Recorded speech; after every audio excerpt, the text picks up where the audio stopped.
Hello and welcome to Fire in the Belly. Today we'll have myself, Mighty Pete, and we're joined by the Susanne Danig. Good afternoon to you. Good morning. Good afternoon. Yes. Where are we?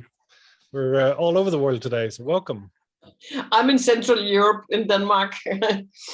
So we're I'm in Copenhagen, so I think I'm an hour ahead of you or something like that. Yeah. But it's still midday. Midday, so well, good midday, let's say, So welcome to the show. Listen, it's wonderful to have you on. We do know each other in many ways, but listen, if you'd be kind enough to let us know, who are you, what do you do, and where are you from? Yeah, well, I am from Copenhagen. I was born around the areas of Copenhagen, and I still live in Copenhagen, but that actually does limit a little bit in terms of, I usually say that I'm a very international person because I like to travel a lot. I work very much internationally, so I don't let me be defined by being Danish. I think that's a very limited way of looking at a person in terms of nationality. And I don't even live the same place all the time because I have an apartment here in Copenhagen, but my real place is actually on this island called Bornholm, which is in the middle of the Baltic Sea, which is a Danish island, but it's actually closer to Sweden and Germany and Poland. It's a very international island also. And there I have a residency space that I run. So in the summertime, I'm living on the island and having a lot of artists come and visit to the residency place. So I work with performing artists. I have always worked with the arts. I actually was head of an education in literature, but I very quickly moved into working with theater, dance, all kind of cross formats within the performing arts sector. And I'm very passionate about helping artists to unfold their true potential. So I do have a coaching company. I used to run festivals and work with theaters and stuff like that before, but then 7 years ago, I decided to start a coaching company. So I work with strategic development of performing arts organizations and platform, and also directly personal development, personal professional development for mostly in the independent field of performing arts. I work a lot at the moment. I work a lot in Ireland actually, and I really enjoy it. So I'm flying back and out of Ireland quite a lot at the moment. So that's interesting. Yeah. So why the transition to coaching then? What sort of triggered you, and what was your intention? I had worked as a producer, a creative producer for so many years, always working with somebody else, and I suddenly felt an urge to create my own actually. Or I actually what happened, I got into a lot of crisis with people being not agreeing, but being exactly on terms about how to take the next steps for the organization. And I realized that the reason that happened was because I had too much independency in my own views about how I wanted to run things. So I said, better create my own organization instead of trying to push somebody else's organization in a direction that they didn't want to. So I have an entrepreneurial gene in me also. So I actually created a couple of companies before I created this one. So that's one part of it, that I really wanted to take control of my own working life and how I was working with things. But another part of it was that realization that if I took charge of the processes and my work, like I could actually help more people. So instead of just working for one organization, I could go in with what I'm really good at. I'm really good at creating these kind of changes within an organization and thinking strategically about how to develop things. And this way I could actually just enlarge it and help more people. So that was quite a lot of it. And it was also a thing about, why don't I had turned 50 and I was just like, it's now or never. I need to do what I love to do. I became a passion test facilitator, and I realized, if I'm taking this seriously, I need to do exactly what I love to do. So I decided to focus my work life on exactly what I love to do, doing the coaching, working strategically, and working internationally. So, and moving, being flexible, being able to move around and do that in different places. So, are you doing what you love to do? Yes, I am 100% doing what I love to do. There's a few moments of my day where I'm not, be realistic, I'm also doing some administrative work once in a while that I don't exactly love to do, but I know that the purpose of doing it is towards doing what I love to do. So yeah, running the residency center is my it makes my whole soul sing to be at Birka and do the work I do there, and seeing the artists that I work with excel and blossom and be happy. It's not only about having success in an outward sense of the meaning. It's also being happy about what you're doing. We are often pressuring ourselves so much in the world that we live in, and being able to do what you love to do, but also do it in a way where you're not pushing yourself over the limit, which is stress, people falling down because they are expecting too much of themselves also. So it's Is it about performing yourself, or is it about being sort of the curator or the facilitator to enable others to do it? Which is it for you? It's being the curator, I guess. It's creating facilities in two ways, because Birka is a physical facilities for performing artists to actually come, stay there for a period of time and work in. We have two big spaces where they can actually rehearse and work. So it's creating the facilities and the surroundings in nature, which is important for me also. It's out in the middle of the fields, where it's quiet and where they can connect to their own creative purpose and who they are. So that's the physical kind of or spiritual, but also spiritual. The essence of the place in itself gives fueling to the creative sense. So that's one part of it. The other part of it is me helping people to get to know themselves on a deeper level. And that is based on, I'm not only working with performing artists. It could be it's just because that's my sector, but I love human beings. I'm totally in love with figuring out what a human being is about. And that's so in this way I love coaching, because it's like sometimes I think, okay, I should be paying these people to do this work because I love it. It's so wonderful to see a human being unfold, and to be able to, I'm very humble about this ability that I apparently have of being able to open people's hearts towards who they are and what they want to do with their life. And I think that I do really love to do that, because I think it's so valuable for me, but also for them. So did I really answer the question about being a curator and performing? I don't know if is that contradict? Can you be both? I think, you probably can, but I mean, I suppose, what comes across quite strongly is almost like the conductor of an orchestra, right? Or a curator type facilitator, saying when you can help people to be the best in themselves. I think that answers the question, doesn't it? Or does it? Yes, it does, but I can only do that by performing myself, on being the best version of myself in doing that. So I think I look at it as like being a channel of energy. And I have to perform in the way that I have to allow myself to be that channel, which means that I have to not be stressful. I have to take care of myself to be able to hold the space for other people. So in that sense, I'm performing, you could say, because it's actually the essence of being a performer. When you're on stage, I work with a lot of people who are on stage, of course, and being on stage is the ability to focus yourself and to guide your energies in a total way that you are actually guiding the energy towards the audience. That's the essence of performing for me, that there's an energetic exchange between you and you are a vehicle as a performer in the service of your audience. And so that exchange is extremely important as a performer. And it's also important in the work that I do, and also in the work you do, probably, right? Yeah. You know what I'm talking about.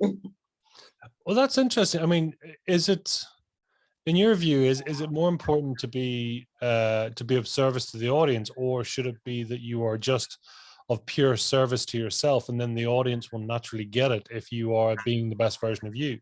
Or is it about the performance?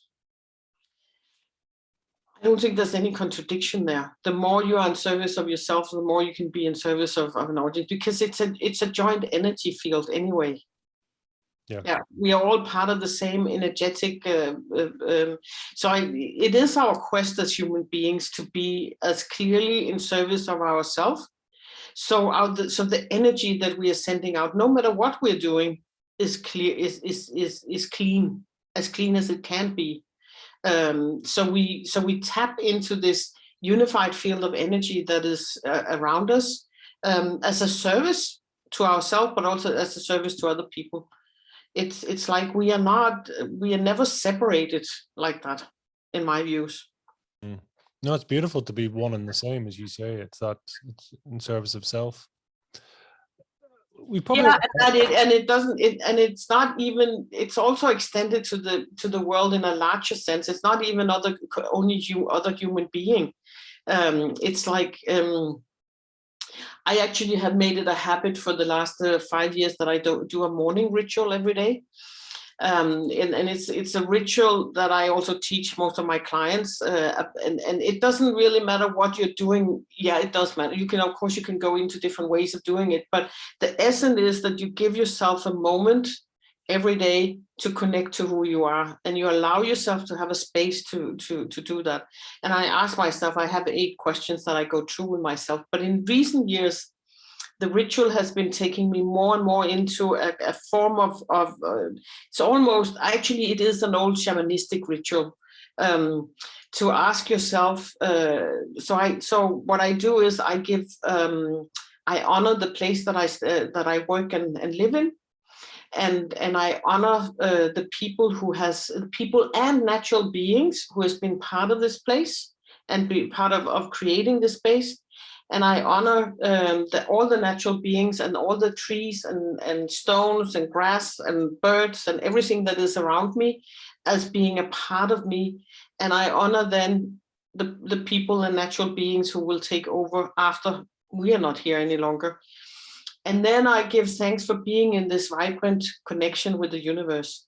And it's this, allowing yourself to understand the time, both the space and the time of it, the space aspect, that you are connected at all times to everything living around you, and that it's a part of you, and you cannot distance yourself from it being a part of you, but also acknowledging that there's a time aspect, that you're also part of the people who were there before and the people who would be after there. And I think and when you get to really understand this, there is no separation. You're always part of everything that is around you and all the people that are surrounding you, which is also why we have to take care of the planet that we are living on, because it's us. It's not a distant, it's not the planet is here and we are here. We are totally connected to it. Or actually, maybe the planet in itself doesn't care about us. It will survive no matter. But if we want to survive as human beings, we need to connect ourselves with that, with the energies of the planet. And to understand yourself and to understand the connection in that way is huge, right? I mean, not everyone gets that. Is that something that's evolved for you over time, or is just something always you've been consciously aware of, that your conscious being? It's something which is open to all of us. I think that is really important for me to say, because when you think like this, there's no hierarchy. It's not like some people have a better connection than others. Being connected to the energies of the world is something that is there for all of us to do. I don't believe in having gurus, and I don't believe in hierarchy, because we are on that level. On a spiritual level, we are all equal. It's like we all have the capacities to open our hearts and minds towards that. And that said, I think, of course, there's some training to there's an opening, there's an availability, that you allow yourself to be available for that kind of connection. and there's a training towards yourself. And this is why the morning ritual becomes so important for me, because it's about doing it every day and allowing yourself every day then suddenly something new starts to happen in your life. It's not, I've had big spiritual awakening moments that I'm happy to talk about also, but I also know that it's a training, because if you're not opening yourself consciously every day, you will close down again. It's like it's a deliberate thing that you have to do. And that said, I also meditate, and I already, when I was 25, I started. I had a big. My book is actually talking about some of this. I had a big kind of breakdown in the middle of the 20s, where I was really in doubt about myself and what I wanted to. I actually tried to run away from myself. It's kind of like funny, you know. No, it's not funny at all, actually. But I was in the story was I was in Finland, and it was in the midsummer, so it was light all the time. And I was at a break point. Everything, I was going crazy. I couldn't be in my body any longer. It was like nothing made sense to me any longer. And it's a terrible state to be in, that, you know, that nothing makes sense for you. So I ran. I simply ran. I tried to run away from myself. I'm putting this, and I was actually in this big forest area. So I just ran. I was just like, I didn't want to have anything to do with my life and who I was in a way. And I started running, and I was just running and running. And there's a lot of lakes and forest all over. And suddenly I came to this side of a lake, and I just couldn't get any longer. It was like, no, there was no way I could move any longer. I was just the end point. And at that point, I realized, oh my God, I am actually lost now. I have no idea how I'm, you know, but at that point, I realized that I actually wanted to come back. That was a pivotal point for me, of realizing, you know, I actually do want to live. I do want to come back into my life.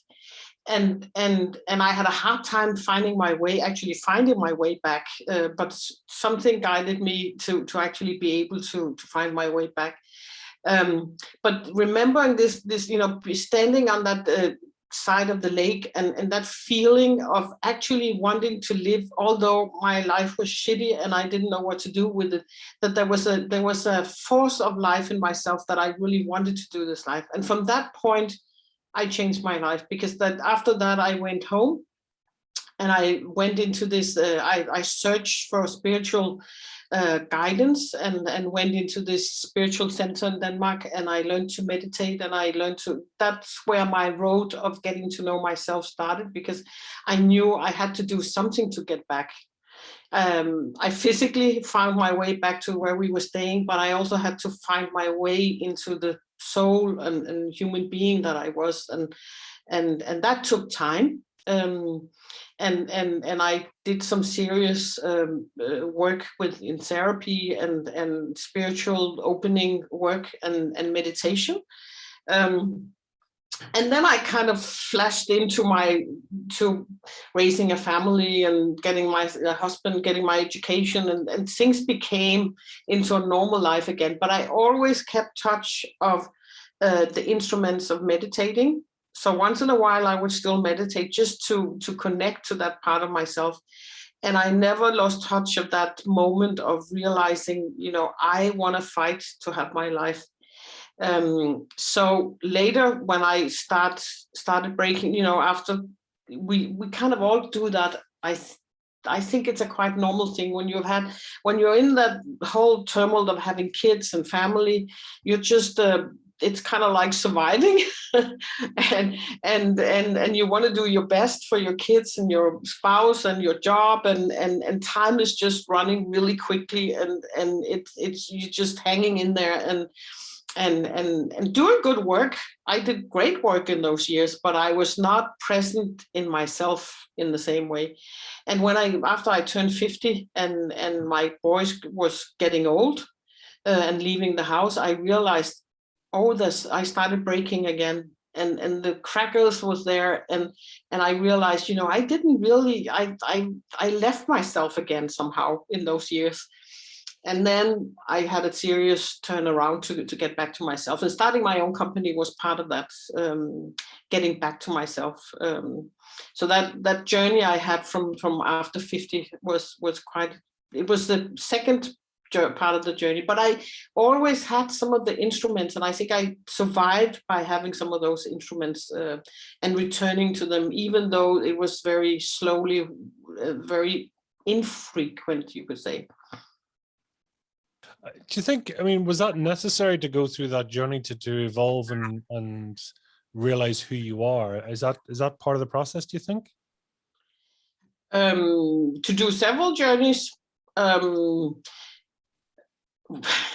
I actually basically think that our human life is one big journey of finding out who we are. It's like, and we started at different times in our life, and it's different, it has different levels. And before I was 25, I also had a couple of incidents where, we are always evolving and growing as human beings. That's the beauty of being human beings, that we have this ability to evolve and get to know ourselves on a deeper and deeper level. And it's the beauty of getting older, actually, that if you do the work, it's getting a little bit lighter when you get older. It's like you're beginning to know, yourself on some deeper levels when you get older. I turned 60 a year ago, so I guess I should be getting it, but I'm still learning new stuff. We're learning all the time. I find it fascinating you were saying, that sort of 20, mid-20s range, when you accept your position, you accept, whilst it's hard and it's difficult and you're in this position, but you say, well, almost it's a form of reclamation, such as you accept your position and saying, well, I could choose to continue down this negative path, but actually I'm choosing to step forward. I'm choosing to step into who I am and what's possible, right? I mean, that's what I'm hearing. Does that make sense? Yeah. And I think it is that if you are facing that kind of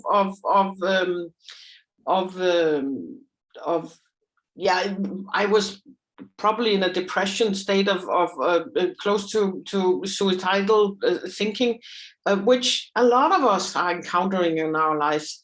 And there is probably this point where you come to, so either you go down that black hole totally and completely, and it's really hard to, and you might actually take your own life.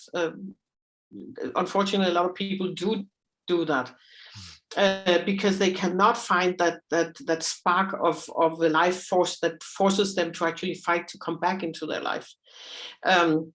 So I think it's you have these turning points in your life that there's no way around it. You have to find that kind of life force that will keep you going or turn your life around. So if you're not actually totally dragged into the dark hole, I think it's actually fruitful to take these if you go down into the darkness of yourself, you also get to know yourself on a deeper level that would actually enlighten the rest of your life, which is not something I don't know. It's difficult to talk about it when people are really seriously ill, mentally ill. It's of course difficult to talk about this. Yeah, no, it is. It's very challenging, and it's not. I mean, it's for some people, their darkest hour becomes their brightest moment, because it's that aspect of finding out what they, all the unnecessary stuff either falls away, or else you get of a mindset that's saying that nothing else matters apart from the things that really matter, Yeah. and it's a wonderful opportunity to start and start with a blank canvas as such, right? Yeah. So your darkest hour do become your brightest moment, and it's just very hard to see it when you're in your darkest hour. Yeah. Absolutely. So you can't tell people that they're in the darkest hour. It's a road that you have to find yourself. No, absolutely. It doesn't help to say, yeah, this will be a bright star for you. No, it doesn't feel like that when you're in that spot. No. It takes perspective, right? It takes experience to be able to look back and reflect and say, actually, I now see what was happening at that time, but you can't necessarily see it at that time. You have to you have to look at it from a different angle before you actually get the perspective, you get the contrast. Yeah. And the more you realize that, the more it's true, you know, you get perspective in a way also that when you have faced some stuff in your own life, and we all have to face stuff in our own life, and what determines us as human beings is how we deal with it, and how we embrace our difficulties as learning points for us. And the more you do that, of course, it becomes easier to see it. And nowadays, I have a little bit, I kind of like when things get difficult, because I know there's always learning in the difficulties. It's like, I've been a big fan of Byron Katie and this work called Loving What Is. And I love this term about loving what is, under all circumstances, always love what is, because it will bring you something. And yeah. So that's kind of the way that I like to approach life nowadays. A life without the hurdles would be no fun in a way. It's like because then you're not learning anything. It's like you have to, and I think when you're younger, at least I was when I was younger, I had this view of the world that I would solve all my problems and kind of deal with everything, and then everything would be happy. We are kind of brought up with this imagination about that everything will be happy at some point if we work hard enough for it. But that's not how life works. We are all the time in our ups and downs, and we are learning every time around that. So it's not. I have a permanent state of happiness in me nowadays. So I'm not going down into these dark places with myself any longer. And I don't believe that I will. Maybe, who knows? Of course, things can happen in your life that can still bring you down to darker spaces. But my permanent level of happiness is just higher. But it doesn't mean that I'm high and happy all the time. I'm just, I have realized that it's always there's always this it's like actually I learned this one is nature's guiding system. We are expanding and we are contracting, we're expanding and contracting. It's how nature works, and it's how our life works. And the more we kind of embrace that, we can easily deal with the contractions that we have in our lives. Say, well, yeah, one of those again, what's in it for me, what do I have to learn this time? You think you have solved all the problems, but no, we never solved everything. It's always coming back. And of course, we have patterns in our lives that are coming back all the time. And the more you look at them, the easier it is to kind of recognize them and say, oh, that one again. My pattern was from an early age not feeling loved. Having my parents being distant and never feeling the love of my parents. So that's what I've been fighting for in my whole life. This feeling of unworthiness that and that I had to do all these things to they would, if I was just a real nice girl and had good characters in school, and I did a good education, and I did good work, and I did this, and I got a family, I got kids, I did, then they would love me. But that's not the conditions of love. This love is something that we have to find inside of ourselves, and that we have to give to ourselves, basically, and then be able to give to other people. And so that's my kind of pattern, coming back to this feeling of not being loved. And nowadays I just know it so well that I'm just like, oh, that one again. Okay. Well, where are you at it now? I mean, do you like yourself? Do you love yourself? Have you completely sort of reclaimed that aspect of you? I would say so, yes. I have accepted myself. I have accepted and embraced the love that I have inside of myself. That's actually the answer to it. I know that I am loved. And nobody, not love is not a negotiable thing. It's not something that we can buy and exchange with each other. It's a basic feeling which is connected to the spiritual being in the world, that we are all loved by a higher universe in a way.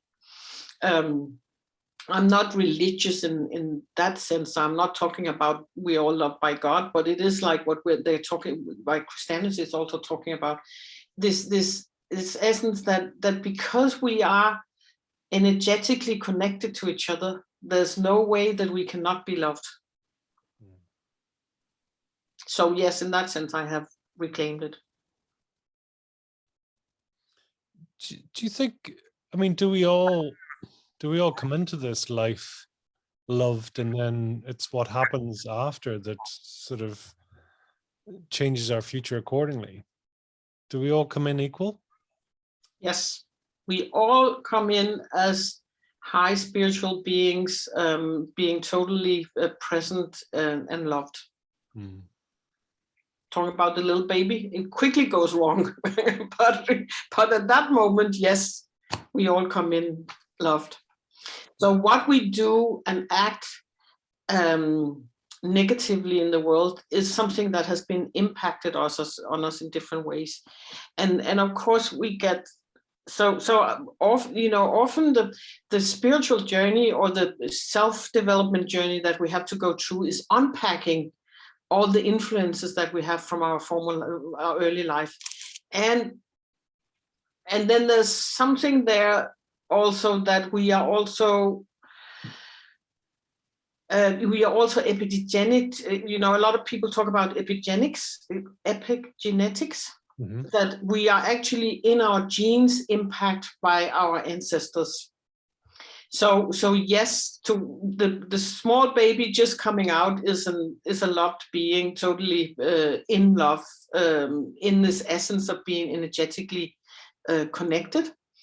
But the genes are always there to be triggered from a very early point about how we have been impacted from our own life, but also the lives of our parents and the grandparents and going back, which is the very important thing to realize, because we can act in ways that are so irrational. We don't understand why we are reacting to things in a particular way, but it might be something that is come, and we can do all the psychoanalytic and therapy in the world about understanding our own life, but then it comes back to something which is in our genes. I'm talking about that because I've just the recent couple of days had some very interesting and very important talks around the whole situation in Ukraine and Russia, and about this, because I actually have one of my very good coaching clients who is Russian, and I also work with people who grew up in Poland. So they were talking quite a lot about this sense of growing up not only in their own lives, but with this communist history in the families and the genes impacting the way that they see the world and impact the world. So basically we are innocent when we grow up, but we are very quickly impacted by a lot of things in our exteriors as human beings. Have you been here before, do you think? Yes, I do think that I'm here. I've been here before, and that I will probably come back again. That's beautiful. I mean, let's introduce your book properly, because your book is really a book on love, which is released last year, if I remember rightly. So yeah, talk to us about the book. How did it come about? What was your intention? Yeah, it's here. I have it next to me most of the time. So yes, at this time last year I was writing the book still. And I just remember, because I actually went to Bornholm to write in this place I have on the island, and that's where I wrote the book. And I was just over there, and I was contemplating quite a lot about that, because it feels like it's such a long time ago, and then yet it's only a year ago. And writing the book was part of what happened was that I moved. We sold the house, the family house we had been living in with the kids, and moved into an apartment in Copenhagen. And while we were packing down the the house, I found this whole old box of old writings that I had, that I kind of knew was there, but I hadn't realized how much was there, and what, and I just put it away and just moved it and said I have to look at it later. And then I ran into this Alexander Inspan that we both know, and attended his course called Masterpiece. And I was kind of joking a little bit with it, because he was just like, I know you have this course called Masterpiece. I'm not really interested in creating masterpieces. I don't know what the shit you're talking about there, but I'm interested in what you're teaching and what you're doing. So I'll be really happy to be part of the workshop. And then he made some guided meditations where I went into to some state of looking at what is it that I still have to give the world. And I myself did a meditation the day after. And during this meditation, it was just like this book came. It was really like a download. It was like I knew what it was going to look like. I knew what the title of it, and I knew I had to write this book. One of the things that are very particular about the book is that it has a lot of visuals in it. And that was what came from the meditation. I knew it was not going to be a traditional book with just a lot of letters, and that it had to have kind of like aesthetic quality, because I'm a very aesthetic person and I love that kind of aesthetic. And then there was a title, because I came out of the meditation and said, okay, write a book, that's fine. But why is it called A Book on Love? That doesn't make sense, because I'm Danish. If I should write a book, maybe I should write it in Danish, but it was very clear that the title was A Book on Love. And then I started to think about it, and I realized, okay, maybe it is true. I have to write it in English because I'm an international person also. And if I write it in Danish, more than half of the people I know won't be able to read it. So I ventured into writing it in English, even though English is not my mother tongue. I was very obedient there. I just said, okay, English it has to be, I'll do it in English. And I realized very quickly that what a part of the book was actually going back to my old writings, and meeting the person that I was as a young woman. And I opened these boxes of writing, and it turned out that I had been writing from I was 10 to I was 25. I wrote myself through the crisis also, but then it kind of stopped. It had to do with meeting my husband and a different kind of conversation. And I started reading all of this stuff, and I realized that everything that I had been writing about for 15 years when I was young was about love. I wrote a lot of poems about love, and I had even put them together in a little booklet, which was called Poems Towards Love. So it was like, at one point this book came to me very suddenly, at another seen in another time perspective. It had been laying there around in the boxes for forever. And I realized that when I was a young woman, it was like finding a part of myself that I had forgotten, that I actually did love to write, and that I actually had dreams about being an author at that point in my life, and that I had shielded that part of myself totally away. It was like, and maybe when now we happen to start talking about this crisis at 25, maybe it had something, that crisis when I was 25 had something to do with that. And maybe that's why I shielded that part of myself away.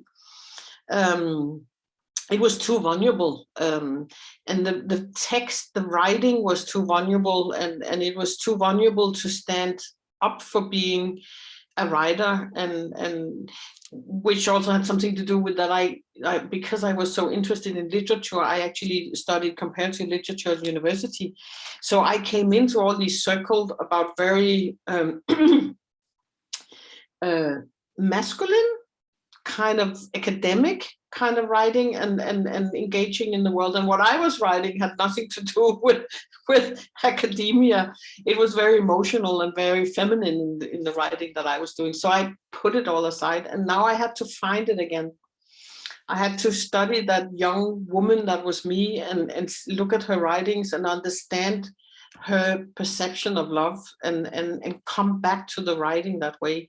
So the book was for me a personal journey of finding back to myself and embracing that part of myself that I had shielded away. And it also became a revelation about, so the book is my journey on love. It's my journey of different life stages, and how I kind of opened my own heart and my own being to love. And I realized it also had a lot to do with balancing masculine and femininity, about finding myself, to allow myself to be both the masculine part and the feminine part, and allowing my husband and my life partner to also have both sides in a way, and finding our balance in being both sides. And then the book is also addressing different aspects of love. So there is actually, in Greek terminology, there is 5 concepts of love. There's the eros, which is the one that causes all the problems, the erotic part of love. And then there's storge, which is family, that part of love. And there's philotia, which is oh no, I keep mixing, even though I've written a book about it, I keep mixing them up once in a while. The two different, is it philotia and philia? So philia is the love between equals. It's society. It's the love that we actually engage with in society. And this is something that we often forget. You know, we get the eros, and we get that we also have the family love. But the society love, that there's also a part of the way that we engage with our friends, but also larger with society, that has to do with love. And we actually maybe earn it to ourselves to see it with this perspective of love. The 4th one is philotia, which is our self-love, and coming back to loving ourselves and understanding who we are ourselves. And then the 5th one is agape, the spiritual love. So the book also kind of tries to go into all the aspects of these 5 different parts of what love is. So, and I realized at first, I find, you know, it's a very personal book. I think you read it, right? It is a very personal book. And I was first a little bit shy also about publishing a book that is so personal. And see, is this interesting for other people? But for me, it becomes an opening. I can see that for the people who read it, and I have a lot of feedback from it, is especially for women reads it, that feels very recognized and very met in the book. And so it becomes a portal for other people to talk about their quest and their journey to become the woman that they can be, and about coming to terms with the different sides of themselves in these juggles that we have as women, about fitting into society, embracing the deepness of who we are, in all these different. And I presume that the same, of course, can happen for men, but this is a female book. It's written by a woman. So I would like to see the book as, because I made it personal, that it also opens the doors for other people to be personal about who they are, and dig and come deeper into the understanding who they are. Do you, I mean, that sort of pairing, or the journey from the masculine to the feminine, I mean, just out of interest, do you connect that to the conscious and the unconscious part of us? Or do you make that connection, or is it separate for you? Because I know for some people, they would say that the conscious part of us is the masculine part, and the unconscious is the feminine part, and it's the journey from the head to the heart. It's the journey from the masculine to the feminine. I mean, yeah. I actually don't like to think about it by conscious and unconscious, because that's, for me, is a different part of it. But it's different qualities that I could better talk about the brain and the heart. It's balancing, but it's also, we also have to be a little bit careful that we are not stereotyping it too much. But the masculine being more the brain part, and the feminine being more the emotional part of us. So that's, but it's also, and conscious, unconscious is for me working in a different, it's a different way, because both sides of us can be unconscious and conscious, but it's bringing up to the surface and into consciousness, both sides. And we all have, both men and women, of course, have both feminine and masculine sides. So it's not, it's just what is mostly predominant in us. I have very strong masculine sides. Otherwise, I'm not sure that I could run a business the way that I do. And it's often surprising to people, because I've written a book that is very soft, and I'm working in an area which is very soft, that I at the same time can be so masculine that I am, and can be very precise in the way that I direct things and work with things and steer things. So it's not totally getting into this soft. We need both sides, actually. In all of us needs both sides to be whole human beings. And that's actually the point for me. And I was steered too much by the masculine, because I was steered too much by the masculine side of myself in many years in my life, because I undervalued, at the same time being a feminine. I grew up I was a teenager in the 70s, being very much in the feminist movement, and I fought very hard for female rights. So I know that part of the story. But then at the same time, I think I personally went into being too masculine to overcome being a voice in society. In a way, I felt like I had to take a more masculine role to be taken seriously in society, which is actually probably a fact for a lot of women, that in order to be heard, in order to be taken seriously, we had to dress up as something which was not natural for us as females.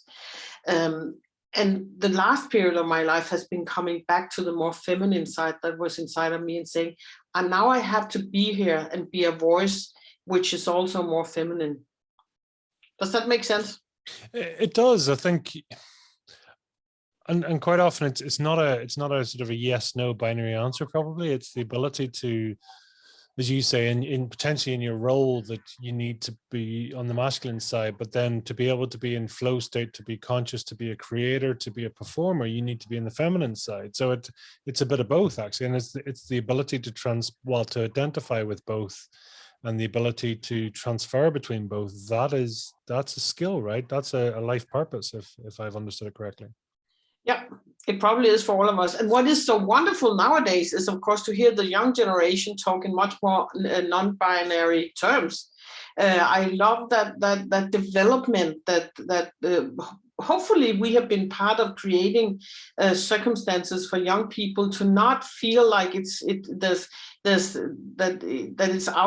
not unbalanced, and it's not a binary thing to be female and masculine, that we can actually play with the identity of gender also in a way that we like to be. I actually would love to not identify totally as a woman in that sense. I don't like to be labeled. I'm actually against all, mostly that's probably what characterizes me. I don't like labels as such, and fighting against labels. So I really get this thing about being the non-binary.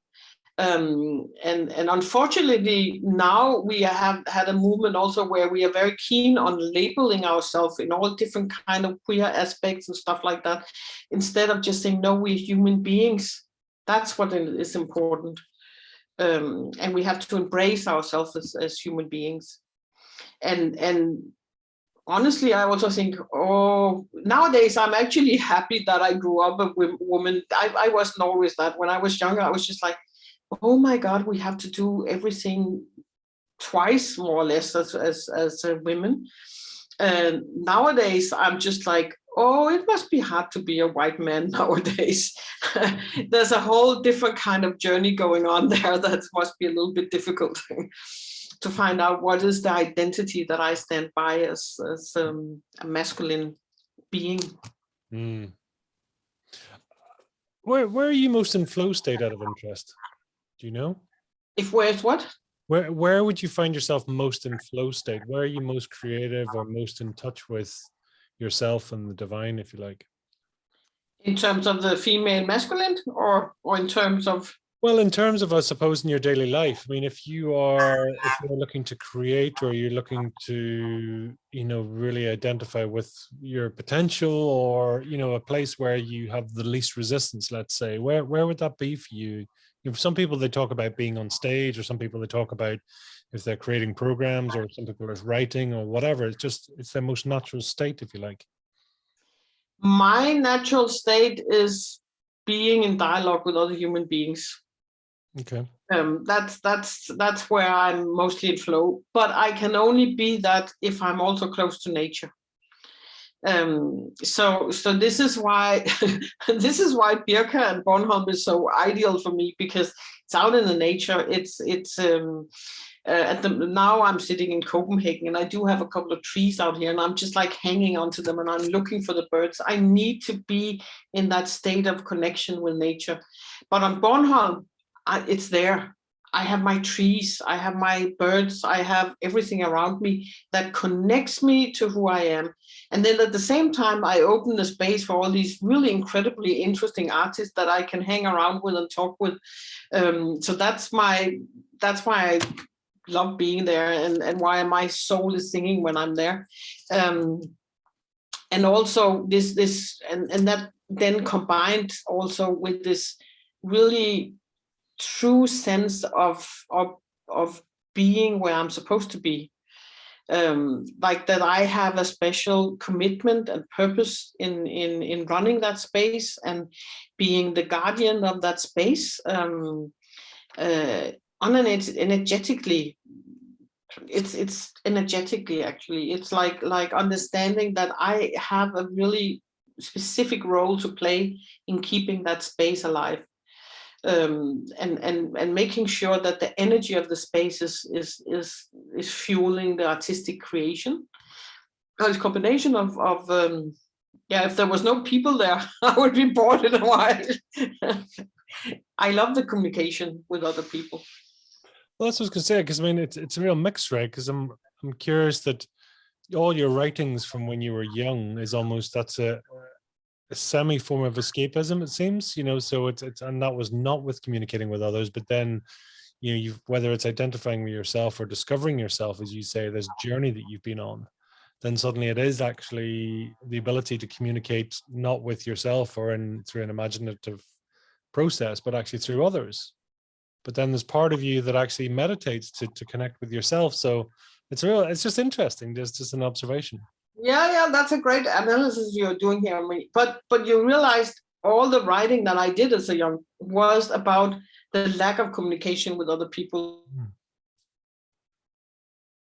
Yeah. Toward true communication. That was what interested me. This is why love was interesting, because love relationships it's also, I'm also writing about relationship with friends in the writings, but it's all about analyzing these kind of different human relationships and why they're working and why they're not working. So that's basically the writing that I was doing when I was young. It was like, I can't figure out what's going on, and I need to write it. It's so it's still about the human relationships, and it was, in a way, it was not unnatural for me to sit down and write a book, because it took a lot of determinations for me to create this space of solitude that I needed to write a book. So and you could look at it as, instead I was communicating with myself in some way. By writing, but this state of actually giving yourself, I had to break it up. I took 2 weeks writing, then I took 2 weeks being in dialogue with others, and 2 weeks writing, and then I went on like that. So yeah, it's interesting, because being in dialogue with other people all the time is also can also tire you in a way. I don't think it's very few people who are that social that they can be in a total I can do it. I love to go to network meet. I'm working very much internationally, and I'm part of this big international platforms for theater. And I love to go to network meetings. I can be 4 days totally with other people and enjoy it. And not that many people are actually capable of doing that in that way. But then I also need a day or two to be with myself and rest and not talk to people. And it's like, you have to balance everything in your life in that way. Like, you can have too much of the good stuff, and then you just need to, you can become, you don't value it after a while. If I was communicating with people all the time, it's the same with Birka. I love having the artist there. And if I'm not careful, I will overdo it. Then I'll be sitting every night talking to the artist and be in dialogue with everybody all the time. And then suddenly I would implode, because there's nothing left in me to do that. So I have to be very careful about withdrawing myself also sometimes, to take care of myself, so I'm not getting too unbalanced.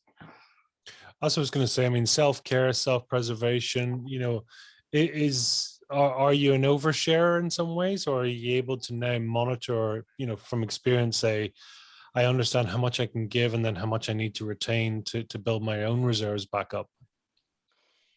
That is certainly one of the things that I had to learn in my life, to contain myself a little bit more, to not overshare, and burn myself. I'm a burning soul in that way, that I can go very far, and I have a big stamina, so I can go very far if I'm not careful. So and that's certainly something I had to learn, to take the solitude of actually containing myself. So, because it can also be about that, it's almost running away from yourself. You can be so socially active and so engaged with other people that you're running away from yourself.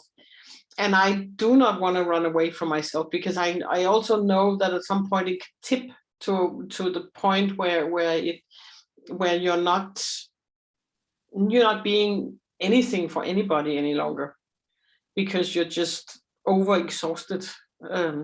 And going into stress if you're not really careful. But that's what, it fits me perfectly that I'm actually working by myself.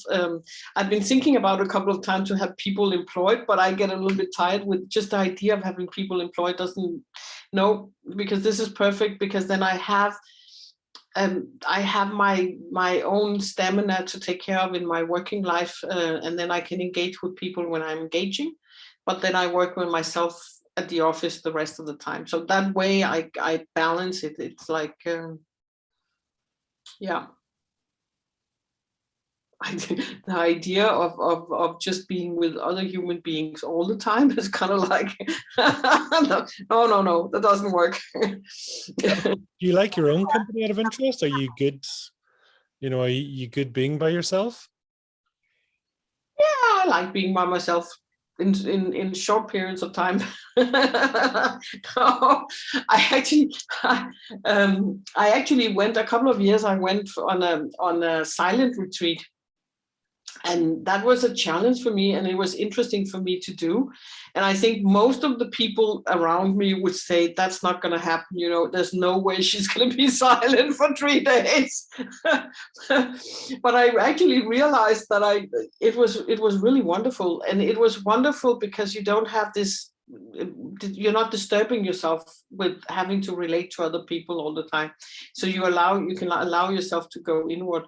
So I actually would love to do that a little. I would actually love to do that once in a while, to go into these silent retreats, to force yourself to be with yourself in that way. No, what I love to do, I love to read, for example. This is my way of escaping also, to be with myself in reading. I do a lot of reading. Who or what inspires you then? Oh, I have lots of people who inspire me. Books do inspire me. I have a whole bunch of books laying around here that I want to read in.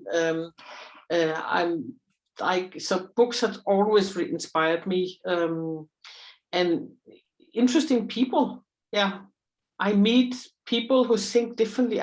I am inspired by people who are thinking differently, who are challenging our normal way of thinking, who are coming up with really unique kind of ideas about the world, and who are daring enough to actually speak up for something which is just like.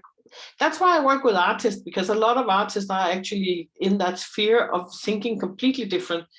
Being surprised by somebody looking at the world in a completely different way than you're looking at the world.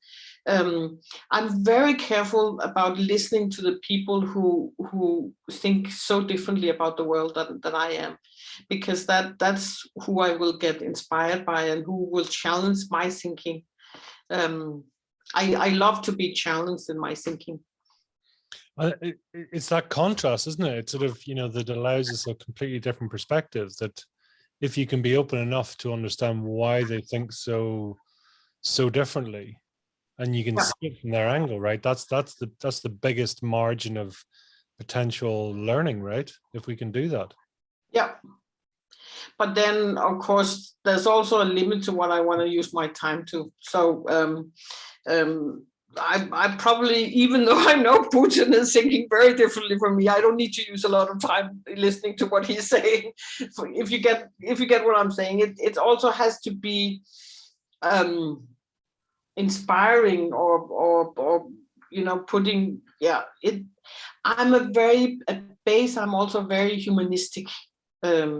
I will guard any kind of humanism at any time. So people who talk hatred, people who talk dictatorship, people who talk against humanity, that I'm not going there. I can not be enlightened by that. There's a limit to my curiosity. Of course.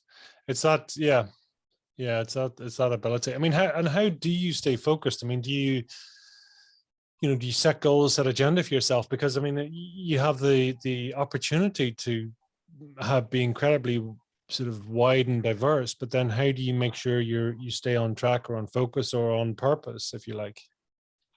Yeah, that's where the morning ritual come in. Okay. I every morning I ask myself these 8 questions, and one of them is they are very simple. It's what am I grateful for? Who do I love? What makes me happy? What am I committed to? Why is that important? What is my intention? What do I need help with? And why am I here? And those questions keep me on track. So every morning has a commitment. I ask myself, what am I committed to doing today? So I don't end up or just answering emails from other people, but also kind of make a decision. This is what I'm committed to. For example, when I'm coaching, saying this is my biggest commitment today is I have to do this coaching session, which means I cannot turn up stressful to that session. I have to take a calmness into me to be available for other human beings that I'm coaching. And then reminding myself of my purpose every day. That's my biggest thing to stay focused. And then of course, through years you kind of I wouldn't say that I'm focused all the time, because because I get very inspired and get interested in other people. But of course you learn some techniques to how to not let yourself be taken over by social medias and emails and other people's requests and wants. It's like staying focused to what is your own route here, what is that you are committed to, and not what everybody else is committed to. Yeah, sort of staying on track for yourself. And I mean, and are you clear what your overall purpose is in life? I know you have your intentions and where you're going, but I mean, do you have an overall arching purpose that you're aware of? Yes. The bigger why. The one that I say every morning that is very clear to me, the reason that I'm here is to run this residency center of Birka, and it's to help artists unfold their true potential. That's how I formulate it. But I'm also aware that the bigger part is it's filling into this really strong belief that we, with the performing arts community, can change the way that people see the world. It's like we are in a very pivotal time in society, where if we're not careful with the next steps that we are taking as humankind, we will implode and disappear, in a way you could say. So we have to lift ourselves up to a new level of how we are human beings in the world. And I actually see it as a big opportunity. It's like a new renaissance of how we can be human beings. It sounds very optimistic at the time being. I know right now it looks like everything is going into a certain world war instead. But keeping that, and in order to survive, I think we have to develop our consciousness to new levels. It's like we have to evolve as the way we are human beings. And the arts is an instrument for us to get that consciousness about how to do that. And that's what my biggest purpose is aligned to, helping humanity to step into this new way of being humans. And I do that by helping the artists because their visions and potentials can unfold that vision. Out of interest, how conscious should an artist be? Is it more important to be unconscious or conscious? That's a good question. Not too conscious. I think we have to balance the things between the conscious and the unconscious, because a lot of the ideas and new ways of looking into the world comes from the unconscious. But you have to bring them up to the conscious to be able to communicate it to a larger amount of people. So both things are at stake here. It's the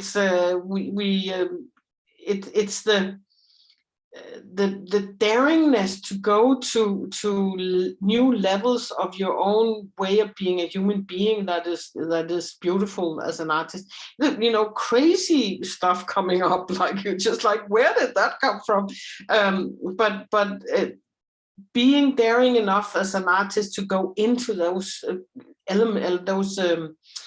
those areas of yourself, so you can bring that up to the surface, but you have to be able to bring, because if you're not, as an artist, able to bring that up to a conscious state, it's very hard to survive and your impact will not be there, because the impact is when you're able to consciously communicate it. You're not really an artist unless you're able to communicate your art to other people, and that's the consciousness that comes into it there. I think does that resonate with you?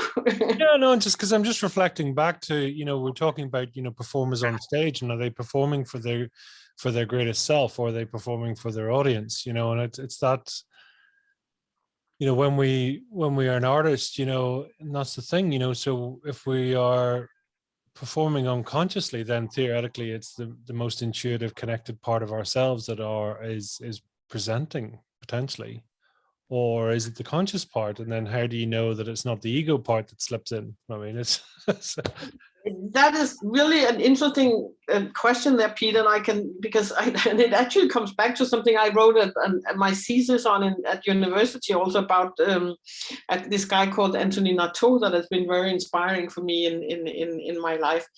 And one of the things that is with him that he is already pointing to, which I often talk about, is that I call it presence instead. When we talk about being, he was a theater person.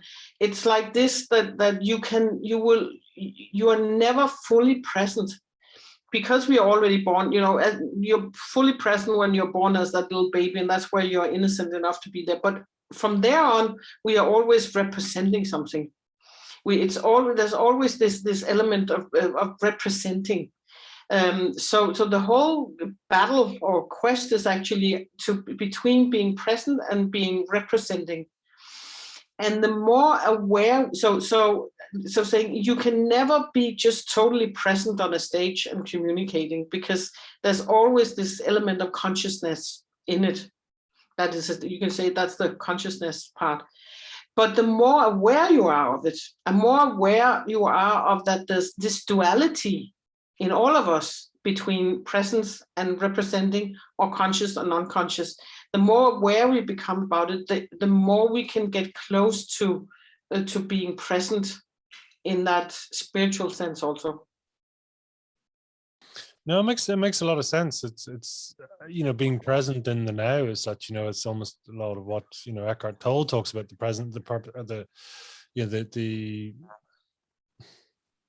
sort of the presence of now, or the being in the now allows you to then potentially be both, to see both your masculine, feminine, almost be observer of self, right? So to not be self, to be an observer of self.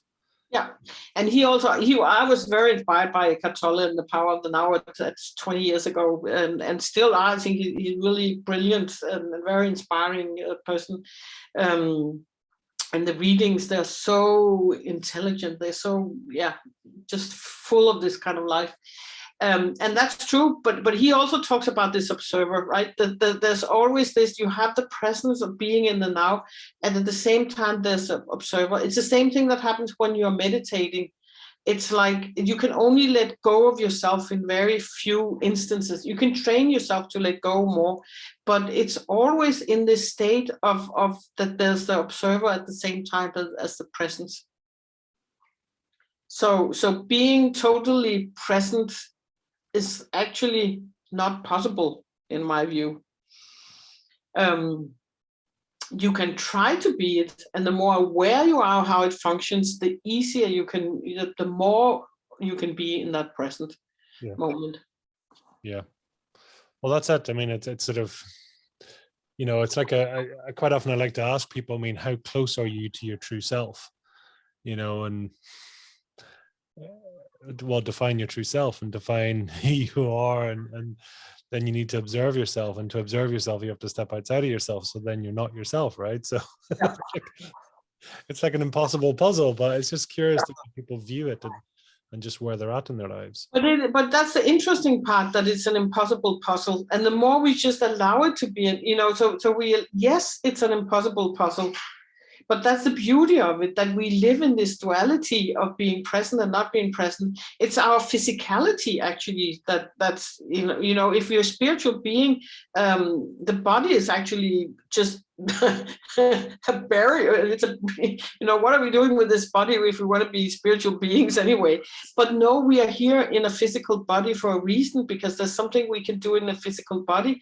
And that's the duality of our life, that we have to embrace ourselves always being in that duality, in my view. Makes sense. How do you feel about death, out of interest? I'm actually not afraid of death. I'm pretty sure my time is not near, because I know I still have some things that I need to do. But if you go with this thinking that I'm talking about here, about being totally in this energetic field of connectedness, there's no separation. So death cannot be a separation either. And I'm saying that. And I'm saying that it actually, being able to say that with such a quite big confidence is actually something that happened after my father died 7 years ago. Facing his death actually made me realize that there's no separation, and that there's no it's a false belief and conception we have, in a way, in a metaphysical sense, because he got a heart attack, and he was laying for I can tell the story about that. I'm not. I'm also talking about it in the book. He got a heart attack, and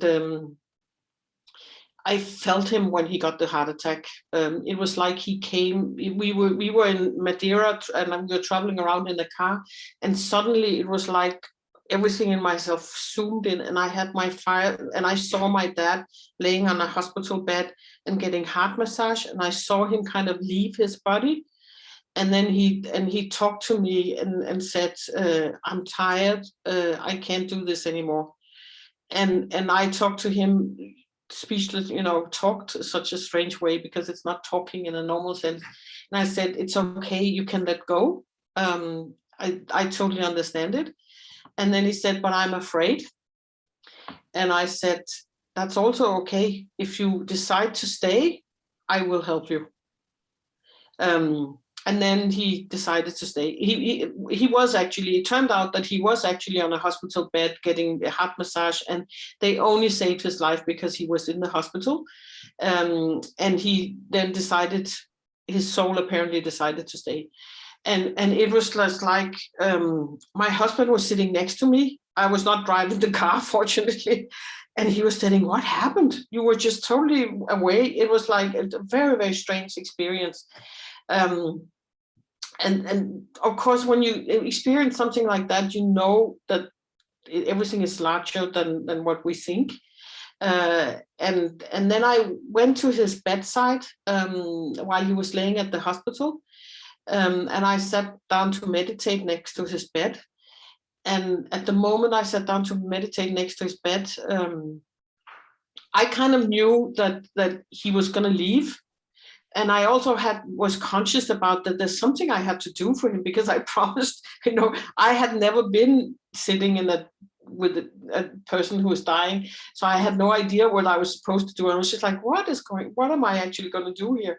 But I was sitting meditating next to his bed, and then came the most beautiful sight I've ever seen around his head, on the bedside of it. It was actually like an angel embracing him in the light. The light of that, it's something I will never forget. This feeling of light.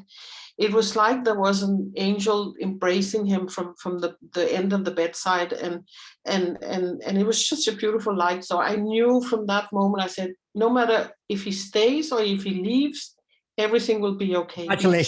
He's taken care of. And it was a very beautiful and very enlightening experience. And then he stayed on. He lived. He was in Austria, and he had to.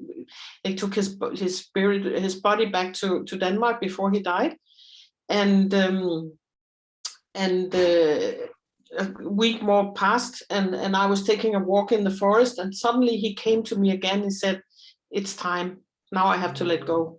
So I knew that day, this is going to be the day my father died. And I went into his bedside again, and I was sitting in his bedside, and I didn't know exactly what I was supposed to do.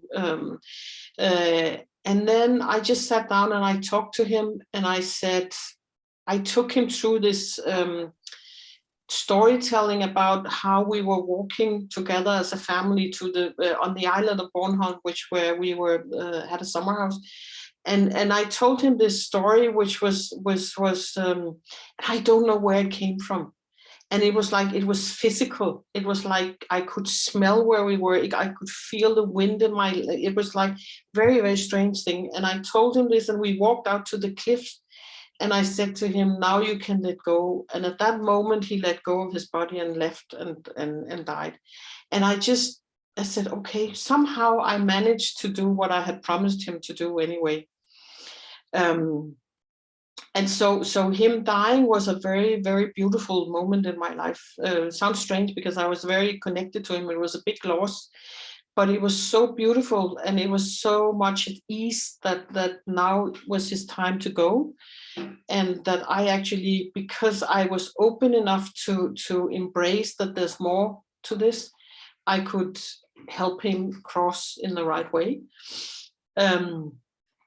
And after that, he was with me. It was like, I have, strange to say, but in some ways I had been more connected to him after he died, that because his spirit has just been around me. It's not there any longer. It's kind of strange, but but he was there for many years, and it was like my best.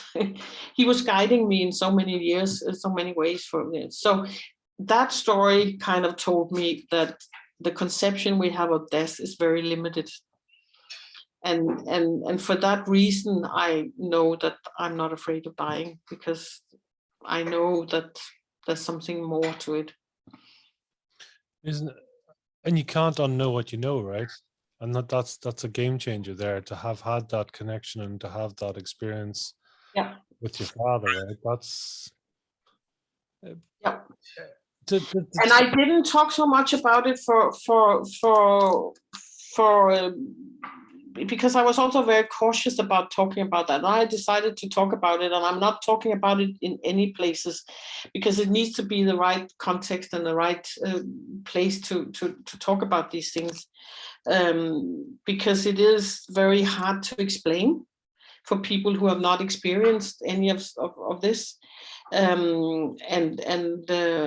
My family, for once, doesn't understand it. My mother doesn't understand. It's like, so I'm very cautious about talking about it, because it can sound very strange, and in a way it's not. Yeah. If you understand what I mean. Yeah. Out of interest, I mean, do people generally get you? Get me or get this or what? Well, get you, I suppose. I mean, because you're part of this experience as well. I mean, do you get a lot of people looking at you like you're a bit strange, or? That's a funny question to ask. Do people generally get me? I think they accept me because I have, even though I can talk about things which is wiffy waffy and spiritually high and stuff, I'm also a very capable person. I'm also a very solid person. So there's a balance to it. And I think that's why I'm capable of talking about some of these things, because most people will describe me as being a very capable, some people are capable of living in a way, if that makes sense. And so I'm solid. I'm not flying away in the air. I have a solidity around me also that makes it possible for me to talk about these things. But I'm also careful about who I'm talking to about these things. Yeah. Well, it makes sense. You sort of protecting yourself, protecting your environment too. It's all... Yeah. And honestly, I don't really care if people get me or not. You come to this point, if you have to take yourself seriously, you have to get beyond this point of wanting to please other people, at least. Because we cannot change the world if we want to please other people, and if we want to fit into what conception of normality is around us. We have, then we'll just stay in a status quo, and status quo is not what we need in the world today. I mean, it's a bit like you were saying, that's sort of the mid-20s, 25 odd, that, you eventually get to the stage where I don't care what anyone else thinks. It doesn't matter what anyone else thinks. What matters is, who am I? What, am I living to my values, to my purpose, my potential? Mm-hmm. That's all that's important. And then the other, there are people out there who need what I'm saying now. It's like I know that there are people that I touch on a very deep existential level by talking about the things that I talk about, and that's more important to me than the people who try to convey into the normality of what we think is normality, and are scared by people thinking otherwise or having other experience about life. And that's very empowering, really, isn't it? It's a leader that's saying, well, listen, I'm going to lead with, sharing my story, sharing my journey, sharing my thoughts, rather than going, well, I'm not going to tell people those things, or I'm going to, I'll speak to certain people about this, but not others. I think leaders are they're certain enough in themselves to be able to say, listen, this is who I am, like me, loathe me, whatever, but that's your choice and I have my choice. Yeah. I certainly don't think that everybody gets me. And I don't think that everybody likes me at all. I'm not here to be liked by everybody. Yeah. And that's key, right? And that's okay. There's nothing wrong with that, because there's 7.2 billion odd people on the planet. So there's going to be people that don't like me, and so be it, you know? Yeah. And it's very often what, actually, talking as a coach, that's very often the problem that a lot of people have, that they think they have to please everybody around them. Yeah. And they're so afraid of people not liking them, that they don't dare to step into who they really are. And that's what I think is a bigger shame, actually. What are you capable of, do you think? What I'm capable of? I'm capable of living my life, and speaking up for what I believe in. Yeah. And that's powerful, right? Yeah. I'm capable of helping transformation. And it's about, I'm capable of connecting to communities to create transformation, I guess. None of us can do transformation alone. But if we are true enough to ourselves, we can connect to each other and create transformation for the world. Yeah, and that's powerful. Yeah, we all do our little bit. It's like, it's such a release to understand this. This is actually one of the things I say to myself also every morning. You are everything and you're nothing. You know, we are small bits in the world, and we have no meaning. There's no, we are just a little tiny brick in the world. But then at the same time, that little tiny brick that we are can actually make an impact. Yeah.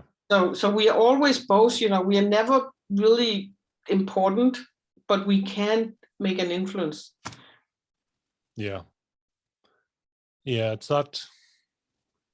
the ability to, as you say, the ability to be everything and nothing. Yeah. And because I mean, I've always been struck by the fact that the behavior or the actual routine of depression and the routine of meditation are quite often the same.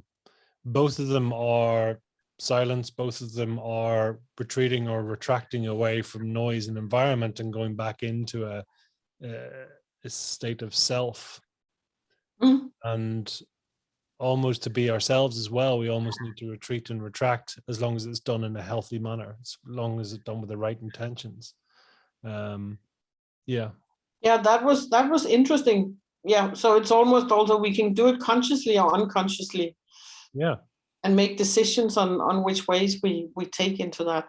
Yeah, it's a bizarre and slightly dark aspect, because someone once said to me there, it's like, you can't kill yourself by holding your own breath.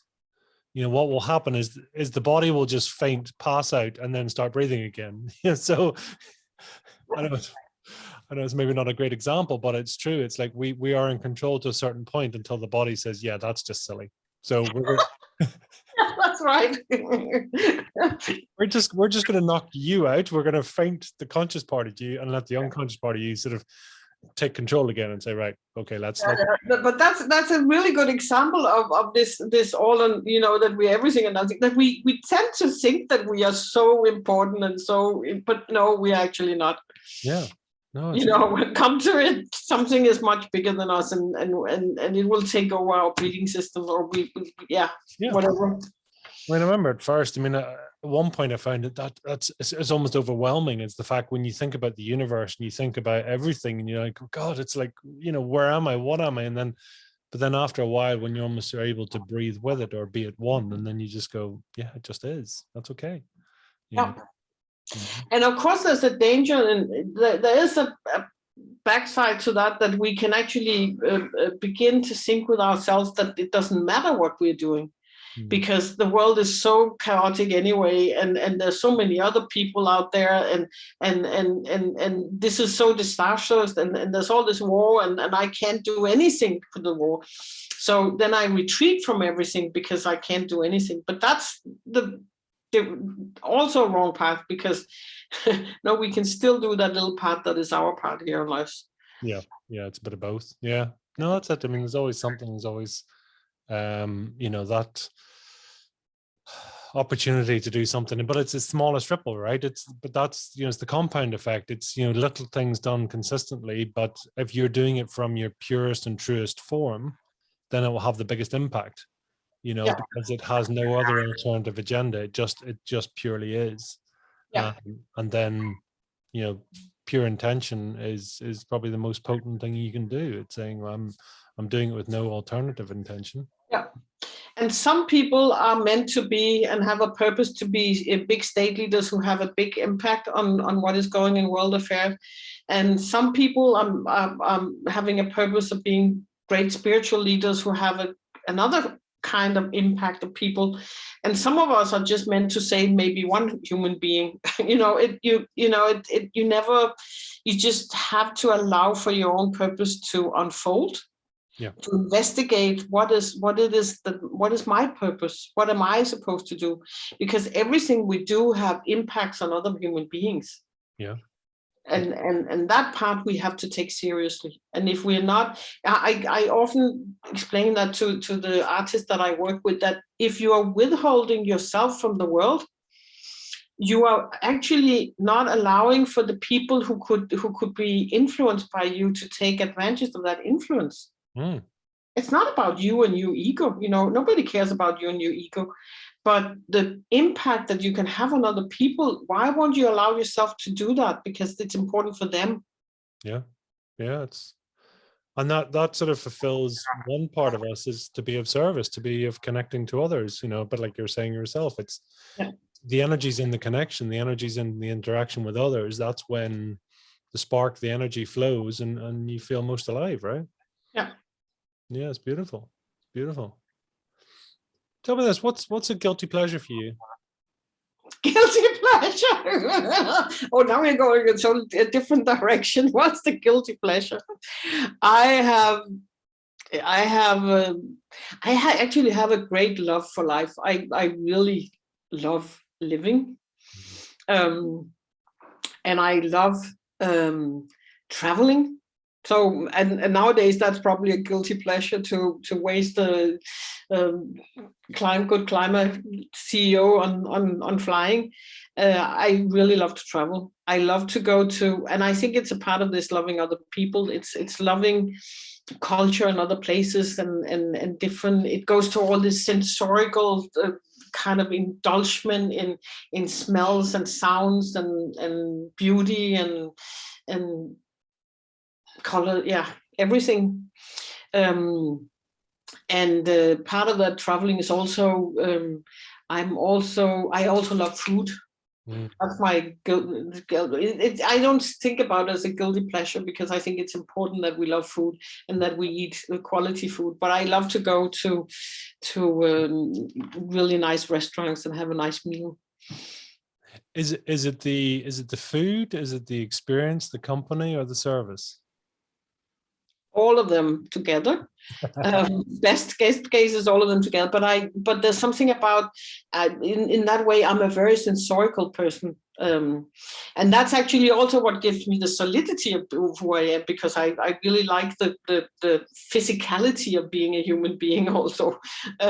So I love the textures and taste, surprising tastes and taste and quality food and tasting something new cooked in a new way and stuff like it. It's a real pleasure for me to eat quality food. Oh, beautiful, beautiful. Oh, so tell me, if you were to try and explain then your fire in your belly in one or two words, what would they be? If I was to what? Explain your fire in your belly in one or two. Tell me again. What my belly or my? Sorry, your fire in your belly in one or two words. My fire in my belly. Yeah, I almost felt the fire having the quality food there. The fire in my belly is it's still about the human connections. Well, that's also I actually love to see good art. I love to be part of the artistic. It actually sets me on fire to be in a rehearsing room, to see artists unfold their potential, and preferable at Birka. That actually gives me a fire in the belly, and to be able to communicate that to a larger audience, also. Yeah. Do you sense, or are you intuitive about other people's potential, or is it more a case of providing them the space and then just being curious to what they can come up with? I mean, do you sense when someone's got more potential within them? Yes, I do sense when other people have more potential, but I also believe that we all as human beings have more potential in us. So that's actually a no-brainer. I have met very few people where I've thought, oh, they have no more potential. But I'm also very respectful of each individual's own journey to finding the potential that they have inside of them, because you can never judge another person's journey in life.